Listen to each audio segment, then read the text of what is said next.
Yo, what's up mga agalaw, may panibagong chibugan at titikman na naman tayo ngayon dito sa terminal ng Binyan na kung saan ay naimbitahan tayo ng ating kaibigan kumpare sa kanyang small business para tikman ang kanyang bestseller na dinuguan. Wow! At talaga namang hindi ka magsisisi pag natikman mo ang dinuguan na to. Ika nga, sabi ng iba, maliit man ang tindahan, sulit naman ang mga tindang ulam.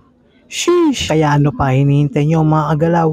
Kung kayo ay mapapadpad dito sa terminal na to, bisitahin nyo na rin ang karinderya ng aking kaibigan kumpare. Oo nga pala mga idol, ang sabi sa akin ng may-ari ng kainan ay pwedeng-pwede daw sa kanila ang 30 pesos na ulam. O diba, sulit na sulit, ang mura pa, masarap pa, saan ka pa? Sa halagang 50 pesos mo, nabusog ka na. Kaya marami daw ang kumakain at nagte-take out sa karinderya dahil sa napakamura na ng tinda nila. Buti na lang talaga konti na lang ang tao ng araw na yan dahil mahihain din ako.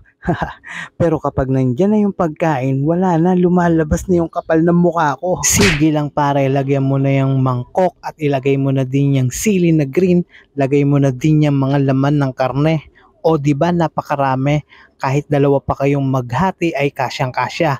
Kahit isama pa buong tropa mo, matik hindi na yung kasya. Joke. So ayun guys, titikman natin to. Ayan, napaka-solid. Magkano to, Nay? 50? So ayan, oh, ganito karami, 50 na yan guys. Busog na kayo dyan. Right. Siyempre sa kanin, kayo na bahala. Siyempre, salamat sa soft drinks. Ayan. Patitigman natin kung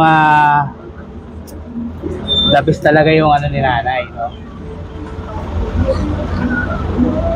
Kasi kanina nakikita ko may mga kumakain na ito talaga yung binibili nila eh. Ayan. First bite.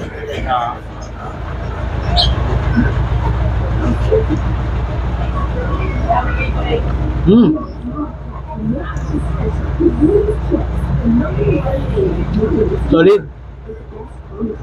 Solid to na ha. Pre, solid pre ha.